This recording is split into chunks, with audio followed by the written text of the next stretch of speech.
The campaign promised to release more of her medical records later this week and push back on suggestions that she has another undisclosed underlying condition, adding she never lost consciousness yesterday. How are you feeling, Secretary Clinton? Are you feeling better? Yes, thank you very much. President Obama's former top advisor, David Axelrod, tweeted, quote, "Antibiotics can take care of pneumonia. What's the cure for an unhealthy penchant for privacy that repeatedly creates unnecessary problems?" Just be grossly generalistic.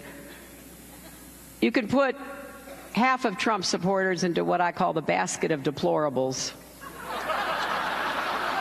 The racist, sexist, homophobic, xenophobic, Islamophobic, you name it. The disdain that Hillary Clinton expressed toward millions of decent Americans disqualifies her from public service. If Hillary Clinton will not retract her comments in full, I don't see how she can credibly campaign any further.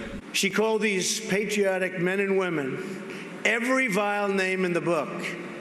She called them racist, sexist, xenophobic, Islamophobic. She called half of our supporters a basket of deplorables. Hillary Clinton spoke with hatred and derision for the people who make this country run. The disdain that Hillary Clinton expressed toward millions of decent Americans disqualifies her from public service. If Hillary Clinton will not retract her comments in full, I don't see how she can credibly campaign any further. Walking pneumonia is a pretty benign condition if you don't have any others, if you don't have any serious underlying disease.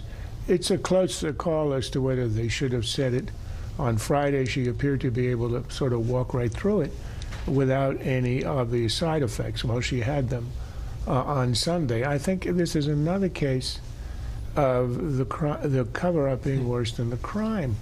If it is what they say it is, this is totally benign. They should have explained it right away. And this, just as everybody can see, it just adds to the impression that these people are simply incapable of telling the truth, the simple truth. Well, there's no doubt the Clinton campaign didn't really appreciate what David Axelrod said. However, he's absolutely right in this case. I agree with Charles. I'm not a doctor. I don't even play one on TV. He is. But the political problem is worse than seems to be worse right now than the medical problem as far as we know. And they didn't have to do what they did. They could have just said that she had pneumonia. Instead, because she doesn't have a protective pool, that's another problem, she disappeared and caused a lot of curiosity. And then there was the video by a passersby. So that, I think, is a real problem. And the irony for the Clinton campaign is this was the month that she was going to show more of herself, be more open to voters, give an affirmative case for herself, not just give an anti-Trump message.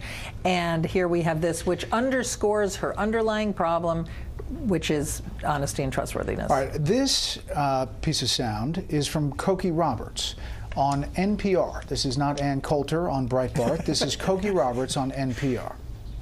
It's taking her off of the campaign trail. It has them very nervously beginning to whisper about having her step aside and finding another candidate.